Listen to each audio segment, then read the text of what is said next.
영화 28일 후 시리즈의 최신작 28년 후가 드디어 개봉했습니다. 그래서 이번 영상에서는 28년 후를 감상한 후기와 시리즈에 대한 전반적인 이야기를 해보도록 할 텐데요. 먼저 28년 후에 대한 이야기만 보고 싶으신 분들은 마지막 챕터로 바로 가주시고요. 처음에는 일단 이 시리즈의 제목인 28이라는 숫자에 대해서 이야기를 해보도록 하겠습니다. 28일과 28주, 그리고 이번 28년까지 이렇게 시리즈의 제목에 항상 28이 들어가다 보니까 이것의 의미에 대해서 궁금하셨던 분들이 분명히 계실 겁니다. 그리고 이건 저 역시도 개인적으로 굉장히 오랫동안 궁금해했었던 부분이었는데요. 지금까지는 이에 대해서 명확하게 설명해주는 자료를 공식적으로는 찾을 수가 없었습니다. 그런데 데니 보일 감독이 드디어 이에 대해서 직접 설명을 해주는 코멘트가 최근에 나왔거든요. 해당 코멘트는 뉴욕에서 열린 28년 후 프로모션 행사에서 나왔었다고 하는데요. 28년 후를 딱 28분 동안만 선공개 상영을 하는 행사에서 감독은 인터넷 쇼핑이 보급되기 전에 환불 규정에 대해 이야기합니다. 갑자기 뜬금없이 웬 환불 규정이냐? 이게 또 끝까지 들어보시면 그럴듯하게 또 말이 다 되거든요. 이게 무슨 얘기냐면은 예전에는 상점에서 어떤 물건을 사면은 최대 28일까지만 환불이 보장됐었다고 합니다. 한국은 보통 2주를 주는 걸로 아는데 영국은 4주까지 보장을 해줬었나 봐요. 어쨌든 그렇기 때문에 28일이라는 시간은 무언가를 되돌릴 수 있는 마지막 기한으로 여겨질 수가 있다는 얘기입니다. 그리고 그 기한이 지나면 물건을 환불할 수가 없게 되는 것처럼 28일이 지나면 그 이전의 상태로는 돌아갈 수가 없음을 은유하는 장치가 된다는 거죠. 그래서 전염병으로 인해서 영국이 재앙에 빠지는 이 이야기에 28일 후라는 제목을 붙이면 환불이 되지가 않은, 그러니까 재앙 이전의 일상으로는 돌아갈 수가 없는 그런 상태가 됐음을 의미하게 된다는 겁니다. 이게 이렇게 듣고 나니까 정말로 기가 막히죠. 사실 28일이라는 시간은 물리적으로 따져봐도 치명적인 전염병으로 한 국가가 몰락할 만한 그런 만한 시간으로도 얼추 그럴듯하게 맞아떨어지잖아요. 그런데 또 저렇게 영화 외부적인 맥락으로도 설명을 딱 앞뒤가 맞게 해버리니까 확실히 이렇게 형식미가 잘 갖춰진 것에서 오는 묘한 만족감 같은 게 있지 않나 그런 생각이 듭니다. 그리고 28일 후가 대단한 작품으로 평가를 받고 있는 건요, 역시 미친듯이 달리는 좀비라는 설정을 거의 처음으로 대중화시킨 덕분일 겁니다. 사실 28일 후가 나오기 전까지 좀비라는 크리처는요, 죽지 않는 존재가 때를 지어서 몰려온다는 그런 점에서만 공포를 유발했었습니다. 그러니까 정체를 알 수 없는 괴물들이 거대한 군집을 이루면서 이렇게 느릿느릿하게 다가오는 그 기괴함 같은 것만이 오직 좀비 영화의 기본적인 정체성이었던 거죠. 그런데 이게 진격의 거인에서 무구의 거인들만 등장을 하다가 나중에는 약간 기행종이 등장하면 완전히 구도가 달라지는 것처럼 이 좀비물에서도 달리는 좀비라는 설정이 28일 후에 등장한 이후로는 말이죠, 이 전통적인 구도가 당연하게도 완전히 바뀌어버립니다. 이제는 무슨 원한이 맺힌 사람처럼 미친 듯이 달려와서 공격을 해대는 그런 정신나가 좀비로부터 최대한 빨리 도망을 쳐야 한다는 그런 영화적인 긴박감까지 추가를 할 수가 있게 되었죠. 이렇게 28일 후를 기준으로 만들어진 좀비 영화의 새로운 흐름은요, 2004년에 개봉했었던 새벽의 황당한 저주라는 제가 아주 좋아하기도 하는 작품에서 그 흔적을 찾을 수가 있습니다. Now, seriously, Mary, I'm warning you. Okay, I'm gonna have to get physical. I mean it. This is it. 사실 이 작품은 2004년에 개봉했었기 때문에 2002년에 개봉했었던 28일 후와 고작 2년의 시차밖에 나지가 않는단 말이죠. 그렇기 때문에 이 작품은 아마도 28일 후에게 영향을 받기 전에 이미 기획이 시작돼서 제작됐을 가능성이 큽니다. 그래서인지 이 작품에서는 아직까지도 전통적인 좀비의, 그러니까 그 특유의 느릿느릿한 움직임이 여전히 유지가 되고 있죠. 그리고 또 워킹데드의 경우를 제외하면 느릿느릿하게 움직이는 좀비의 모습을 더 이상 보기가 힘들게 됐습니다. 이런 흐름은 우리나라에서 만들었던 부산행이나 킹덤 같은 작품도 그렇고요. 28일 후 이후로 나온 전 세계의 거의 모든 좀비 컨텐츠들은 28일 후가 정립한 그 설정 아래에서 만들어졌다고 해도 무방할 겁니다. 그리고 심지어는 이 작품이 약 800만 달러, 그러니까 한화로는 대략 100억 원 정도로 찍은 저예산 작품이라는 점까지 생각을 해보면 이렇게 작은 작품이 문학의 전반에 끼친 그 엄청난 영향력이 훨씬 더 고평가를 받을 수밖에 없는 거죠. 하지만 28일 후가 두고두고 대단한 작품으로 평가를 받고 있는 건 그런 설정상의 영향력을 넘어선 완성도를 갖고 있기 때문이기도 합니다. 제가 정말로 인상적이었던 건 28일 후에서 좀비 바이러스가 발생한 이유를 아주 의도적으로, 중의적으로 설명한 부분이었습니다. 다시 말해서 좀비 바이러스의 발생 원인이 하나가 아닌 두 가지라는 설명을 영화가 내놓고 있다는 거죠. Infected with what? Rage. What the fuck is talking about? 영화 속 바이러스의 시작점이 된 어떤 실험실의 연구자는 침팬지들이 분노에 감염이 됐다고 말합니다. 그런데 분노라는 것은 사실 바이러스가 아니라 그저 감정이잖아요. 그래서 누가 봐도 바이러스에 감염돼서 침팬지고 사람이고 다 좀비가 돼서 저러고 있는 상황인데 저게 어떻게 감정의 감염 같은 사소한 일로 벌어진 사건이라는 건지 그 설명이 처음에는 솔직히 잘 납득이 되지 않습니다. Rage. What the fuck is talking about? 그래서 영화는 극중에서 이런 대사를 등장시키면서 일단 완충 장치를 하나 마련해 놓고 있죠. 그런데 영화는 이렇게 양해를 구하는 척을 해놓고 결국에는 이 설정을 끝까지 밀어붙여 버립니다. 그런 다음에는 그런 설정을 내세운 이유를 결국에는 설득을 해내고 있어요. 당연히 좀비 사태 자체는 정체를 알 수 없는 바이러스가 직접적인 원인이 되었을 겁니다. 하지만 영화는 그 중의적인 설명을 통해서 은유를 하고 싶었던 겁니다. 좀비를 향한 싸움 때문에 생긴 인간들 사이의 다툼, 그리고 그 과정에서 드러나는 인간들의 밑바닥 본성 같은 것들은 극중의 인물들로 하여금 분노라는 감정에 감염되게 만듭니다. 그래서 1편의 주인공으로서 아주 인상적인 연기를 펼쳤던 킬리언 머피 또한 좀비에게 전혀 물리지 않았음에도 온전히 분노라는 감정만으로 어느 순간에는 정말로 좀비가 된 것처럼 보이기도 하죠. 그러니까 분노의 감정이 격해진다면 굳이 좀비 바이러스 같은 공상이 더해지지 않더라도 세상은 서로 죽고 죽이는 멸망의 상황으로 치달을 수가 있음을 이 영화는 말하고 싶었던 겁니다. 그리고 영화의 이러한 은유는 전 세계가 끝없는 분쟁으로 치달아가고 있는 지금 분노를 매개로 한 영화의 주제의식은 훨씬 더 현실감 있게 다가오고 있죠. 그리고 이와 관련해서 논의로 살펴볼 만한 흥미로운 장면도 있습니다. 영화 초반에서는 침팬지를 묶어놓고 TV를 강제로 시청을 시키면서 마치 분노를 배양시키는 듯한 이 충격적인 연구소의 시설이 등장을 하거든요. 그런데 빠르게 흘러가는 TV 속의 영상들을 자세히 보시면 그 중에는 한국 경찰이 시위대를 진압하는 이런 장면도 있습니다. 사실 이게 지금은 상상을 하기가 많이 힘들어졌지만 2000년대 초반까지만 하더라도요. 시위대와 경찰이 격렬하게 충돌하는 상황들이 굉장히 비일비재했었기 때문에 이건 데니 보일 감독이 자료를 수집하면서도 이거는 내가 표현하고자 하는 바에 딱 맞다 이렇게 생각하는 그런 화면이지 않았을까. 굉장히 안타까운 장면이지만 영화의 연출에는 굉장히 잘 부합하는 장면이었을 겁니다. 다시 1편인 28일 후의 초반부입니다. 수술을 받고 깨어났더니 갑자기 세상이 멸망해 있는 듯한 모습을 주인공은 목격을 하게 되죠. 그래서 이 말도 안 되는 상황이 이해가 되지가 않으니까 Hello? Hello? Hello? 주인공은 계속 헬로를 외치면서 텅 비어버린 런던 거리를 홀로 배회합니다. 가뜩이나 환자복까지 입어서 더 애처로워 보이는데 딱히 또 할 말은 없어서 계속 헬로만 외치고 있는 이런 상황. 그런데 불쌍했던 헬로는 다행히도 엔딩 파트에 가서는 모든 역경을 함께했던 동료들과 만들어낸 구출 신호로 바뀌게 됩니다. 그리고 원래 엔딩은 이 구출 신호가 공군에게 목격이 되면서 다 같이 구출이 될 것처럼 암시가 되면서 나름 해피엔딩을 맞이하죠. 하지만 제작진들은 이 엔딩이 정해지기 전까지요. 구체적인 엔딩을 정하지 못해서 보험용 엔딩들을 몇 가지 만들어 놓았다고 합니다. Come on, it's all right. We're there. 그 중에는 총상을 입은 주인공이 급하게 수술실로 실려갔지만 결국에는 깨어나지 못하면서 그대로 죽음을 맞이하는 버전. 그래서 결국 마지막 구출 신호는 2명만 남아서 보내고 있는 이런 장면으로 끝을 맺게 되죠. 그리고 굉장히 재밌기도 하고 당황스럽기도 한 버전도 있습니다. 이 병상에 실려서 빠른 속도로 움직이고 있는 이 상황을 자전거를 타는 상황이라고 착각을 하면서 이런 아방가르드한 장면들이 지나가다가 결국에는 또 마찬가지로 죽음을 맞이하는 버전도 있거든요.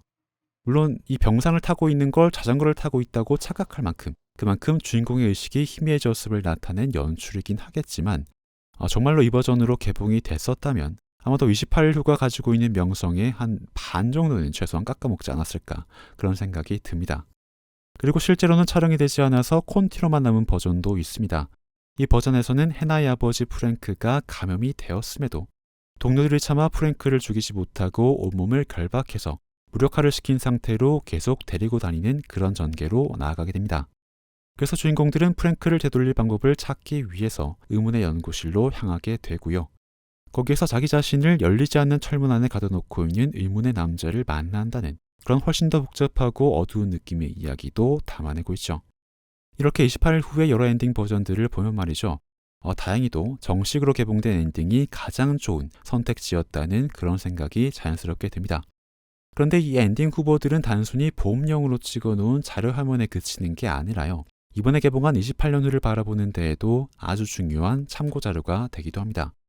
팬분들은 아시겠지만 이번 28년 후가 기대를 많이 모았던 건 28일 후를 만들었던 데니 보일 감독과 알렉스 가랜드의 그 각본이 다시 뭉쳤기 때문이잖아요. 그런데 그 두 사람이 가지고 있는 어떤 취향 같은 것들이 이 엔딩 후보들의 고스란히 녹아져 있기 때문에 이번 28년 후를 보는 데에도 상당한 참고가 된다고 생각합니다. 참고로 28년 후는 총 3부작으로 계획이 되어 있습니다. 두 번째 이야기는 이미 촬영이 다 완료되었다고 하고요. 세 번째 작품은 2부가 흥행이 잘 되면 그때 제작 여부를 결정할 예정이라고 합니다. 그래서 이번 작품은 일단 계획 자체는 3부작인 만큼 감독이 하고 싶은 이야기를 담아낼 러닝타임만큼은 그만큼 충분하게 늘어난 상황인데요. 그래서인지 제가 말씀드렸던 감독과 각본가의 취향, 그러니까 28일 후의 엔딩에서는 차마 실현되지 못했었던 그 아방가르드하고 색다른 취향들이 이번에야말로 실현될 기회를 가진 것이 아닌가 하는 그런 생각이 조금 들었습니다.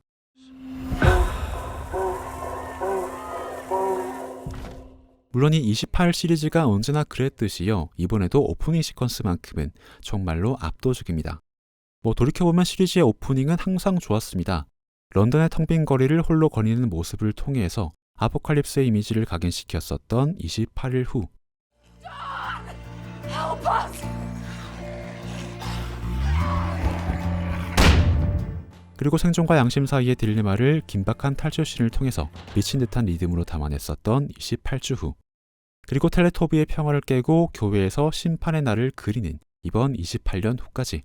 정말 숨이 막힐 정도로 휘몰아치듯이 상승하는 이런 오프닝의 리듬감만큼은 달리는 좀비를 활용한 장르물이 보여줄 수 있는 절정이지 않을까 그런 생각을 합니다. 하지만 28주 후의 오프닝 시퀀스가 아무리 전설적인 장면으로 남았다고 하더라도 그 오프닝 이후의 모든 장면들이 아주 나쁜 의미로 관객들의 혈압을 올렸었던 것처럼 말이죠. 이번 28년 2도 안타깝게도 그와 비슷한 흐름을 보여주고 있습니다. 물론 말씀드렸던 것처럼 꽤나 훌륭했던 오프닝, 그리고 제이미와 스파이크 부자가 본트로 들어가는 도입부까지도 꽤나 훌륭한 모습을 보여주고 있기는 해요. 그런데 그 이후에는 또다시 시종일관 물음표가 뜰 만한 아주 색다른 연출들을 보여주고 있습니다. 이미 보신 분들은 제가 무슨 말씀을 드리는지 다 알고 계시죠. 그리고 그런 연출의 완성도를 떠나서 일단 설정부터가 조금 어그러진 게 아닌가 그런 의문부터 조금 들게 됩니다. 일단 시리즈는 지금까지 좀비가 되면 이성은커녕 최소한의 지능까지도 전부 다 사라지는 것처럼 그렇게 묘사를 해왔단 말이죠. 그런데 이번 작품에서는 갑자기 좀비들이 단란한 가족을 이룬 것처럼 행동을 하고요. 급기야 다른 가족이 죽으면 슬퍼하는 듯한 그런 이상한 모습까지 보이기 시작합니다.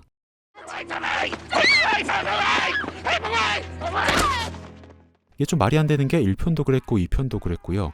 일단 좀비로 변하기만 하면 가족이고 뭐고 간에 일단 잡아먹으려고 달려드는 모습부터 보이게 되잖아요. 근데 그런 설정들이 지금 이 장면들을 통해서 다 어그러지기 시작했다는 겁니다. 이 불쌍한 좀비 가족을 죽이는 인간이 약간 나쁜 존재가 된 것 같은 그런 기묘한 죄책감을 느끼게 만들어요. 그래서 제가 말씀드린 것처럼 그런 모습이 나오기 직전까지의 연출. He's ready, Jenny. 7, 6, 11, 5. 그러니까 대영제국 시절의 그런 흑백 필름들이 현재와 교차가 되면서 이 좀비 아포칼립스에서 살아남기 위해서는 어린 아들에게 이런 살벌한 군사교육을 시킬 수밖에 없는 이 현실을 조금 서글프고 섬뜩하게 느끼게 만들었던 그 기가 막혔던 연출도요. 뭔가 이상하게 인간을 악역으로 만드는 것 같은, 너희들은 약간 양심의 가책을 느껴야 한다, 이런 비난을 하는 것 같은 이런 구도에서는 그 훌륭했던 연출들이 전부 다 김이 새버리고 맙니다. 거기다가 그 이후에 이어지는 좀비의 출산 장면들 보고 있으면 말이죠. 저도 그런 거 진짜 궁금해하기조차도 좀 꺼림칙한데 어쩔 수 없이 그런 궁금증이 자꾸 머릿속에 떠오른단 말이죠. 좀비가 출산을 하네? 그러면은 도대체 저 아기는 어떻게 만들어진 걸까? 라는 의문이 자연스럽게 떠오를 수밖에 없잖아요. 아니 왜냐하면은 28일 후 세계관 속에서 좀비는 이 다른 본능들은 다 지워버리고 오직 끊임없는 허기와 공격 욕구만 가진 존재처럼 묘사가 되어왔단 말이죠. 그런데 갑자기 임신을 한 좀비가 나타나서 출산을 한다? 그러면 저 아기는 도대체 언제 어떻게 만들어진 걸까? 뭐 이런 의문이 당연히 들 수밖에 없는 거 아닐까요? 그리고 지금은 좀비 아포칼립스 이후로 28년이나 지난 상태니까 아마도 인간인 상태에서 임신을 했던 건 아닐 것 같은데 뭐 이런 자질구레한 의문들이 막 떠오르게 된단 말이죠. 저도 떠올리기 싫은 의문들.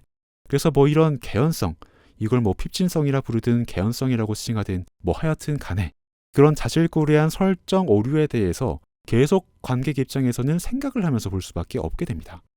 그런데 영화는 우리에게 먼저 약속했었던 설정을 자기가 먼저 어겨놓고 관객들이 당연히 가질 수 있을 만한 이런 의문에 대해서는 전혀 설명 같은 걸 해주지 않아요. 그냥 뭐 켈슨 박사의 입을 통해서 과연 모태의 위대함이군 뭐 이러면서 그냥 끝내버린단 말이죠. 자, 그렇다면 이런 설정을 뒤엎는 이런 무리수를 둘 만큼 그 비감염 아기를 꼭 등장시켜야만 할 어떤 서사상의 불가피한 이유가 있었다면은 그걸 1편에서 아주 조금이라도 설명을 해주면서 짚고 넘어가 줘야 했을 겁니다. 그런데 그런 설명 같은 건 일도 없이 그냥 생명은 위대해 이런 식으로 끝내버리면서 뭐 어머니의 이름을 이어받고 2편에서도 이 아이가 당시 등장할 것처럼 그런 식으로만 연출을 해버리니까 보는 사람 입장에서는 이거를 어떻게 받아들여야 하나, 이게 어떤 의미인가 되게 헷갈리기 시작한다는 거죠. 그래서 제가 1편의 보험용 엔딩들을 얘기를 하면서 거기서 드러난 취향들이 이번 작품에도 연결이 된 것 같다. 뭐 그런 말씀을 먼저 드렸었잖아요. 근데 그렇게 생각할 수밖에 없는 게 이 폐기된 엔딩들에서 이 창작자분들이 가지고 있는 어떤 성향이나 관점이나 그 취향 같은 게 어쩔 수 없이 좀 보인단 말이죠. 그래서 기본적으로 제가 생각했을 때 이분들은 그 기존의 가치 체계를 뒤엎는 방식에 굉장히 선호도가 있으신 것 같습니다.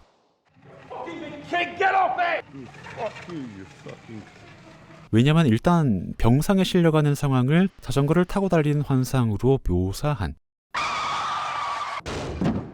또 그러다가 자전거를 타면서 택시에 치이는 순간 현실 속에서도 숨이 끊어지는 이런 전형적인 버전의 연출도 약간 뭐라고 해야 될까요? 우리는 너희들이 원하는 걸 절대로 보여주지 않을 거야. 너희들이 기대하는 그런 뻔한 방식 보여주지 않을 거야. 약간 이런 반항적인 기질이 조금은 솔직히 보이고요. 특히나 촬영조차 되지 않았던 콘티 버전의 엔딩도 좀 그렇습니다. 이게 프랭크를 구하기 위해서 이상한 연구실 같은 곳으로 간다고 말씀드렸었잖아요. 그런데 이 주인공들이 이 연구실에 오랫동안 격리가 되니까 이 여자 주인공이었던 셀레나가 어느 순간부터는 좀비들을 막 사냥하면서 점차적으로 폭력을 즐기는 듯한 그런 모습으로 바뀌기 시작합니다. 그래서 여기서도 오히려 좀비가 불쌍한 존재, 오히려 인간이 잔혹한 존재로 그려지는 그 구도가 여기에서도 나오고 있는 거죠. 그리고는 좀비로 변한 해나의 아버지, 그러니까 프랭크를 인간으로 되돌리기 위해서 좀비 바이러스에 감염된 혈액을 모두 교체해야 한다는 그런 정보를 얻게 된단 말이죠. 그래서 킬리안 머피가 연기했던 짐이 내가 혈액형이 프랭크랑 똑같으니까 자기가 수혈을 하겠다고 나서면서 엔딩이 나게 됩니다. 그런데 모든 혈액을 교체한다는 건 자기 목숨을 내놓는다는 얘기잖아요. 그게 아니라면 최소한 프랭크의 감염된 혈액과 자기 혈액을 교체하면서 자기가 좀비가 대신 된다는 뭐 그런 설정일 텐데 사실 이런 선택을 한다는 게 이걸 듣고 있으면서도 이게 무슨 소용인지 모르겠고 1대1 교환하는 게 무슨 소용인지 모르겠고 무슨 논리인지 또 이런 연출에 어떤 의도가 있는지 잘 이해가 되진 않잖아요. 이런 이해되지 않음을 28년 후에 등장했었던 그 아방가르드한 전개들과 연결지어서 좀 생각을 해보면요. 확실히 대안적인 엔딩들과 이번 작품에서 보여준 그 비현실적인 전개들 사이에는 어떤 이 감독님과 작가님이 가지고 계시는 사고방식 같은 게 비슷하게 묻어있지 않나 그런 생각을 좀 하게 됐습니다. 이게 보고 있으면 현실적으로는 말이 안 되는 선택을 하게 함으로써 우리가 생각하고 있는 당연한 현실적인 가치체계를 조금 뒤집어 버리고요. 우리가 가지고 있는 고정관념 바깥에 좀 더 다른 대안을 상상하게 보게 만든다는 그런 측면에서는 분명히 나름의 공통점이 있단 말이죠. 조금 좋게 선회를 해주자면 그렇습니다. 그래서 저는 이 엔딩들을 모두 알고 있는 상태에서 28년 후를 이번에 봐서 그런지 솔직히 좀 그렇게까지 당혹스럽지는 않았어요. 왜냐하면 이 사람들이 그런 발상을 하는 사람들일 걸 알고 있으니까 저런 전개가 나오더라도 뭐 원래 그러신 분들이지 하면서 조금 덤덤하게 봤던 것 같아요. 비교적.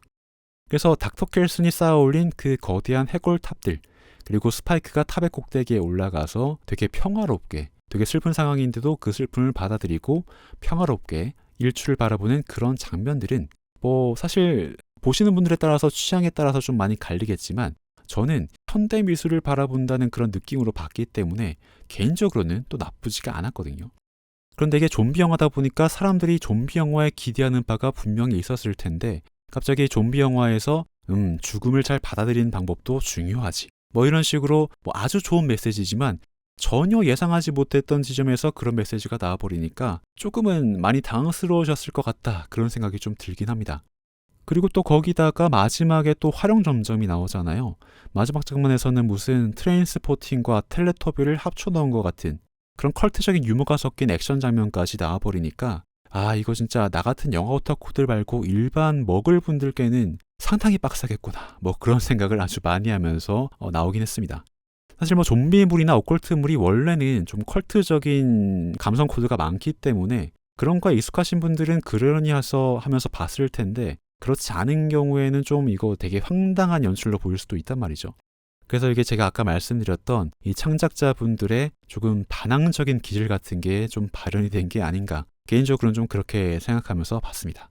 뭐 하지만 나쁘다고 말은 많이 제가 했지만 그래도 오프닝 시퀀스 빼면은 진짜 전부 다 뇌절뿐이었던 28주 후에 비하면 이 정도는 그래도 나쁘지 않다라고 개인적으로는 생각을 하고요. 뭐 어디까지나 상대적으로 나쁘지 않다라는 말씀입니다. 다만 아쉬운 거는 이번 3부작 기획의 마지막 편은 그 두 편의 흥행 성적을 보고 제작을 결정하기로 지금 얘기가 되고 있기 때문에 뭐 이런 식이라면 많은 분들이 공감을 하시지 못할 것이기 때문에 3편 제작은 상당히 힘들어지지 않을까 약간 그런 걱정을 많이 하면서 극장을 나왔습니다. 여러분들도 아마 비슷한 감정을 느끼셨을 것 같은데 어쨌든 좀 할 얘기가 너무 많은 작품이다 보니까요 좀 중언부언한 느낌이 많이 있는데 영상 여기까지 봐주셔서 감사하고요. 다음 영상으로 또 돌아오겠습니다.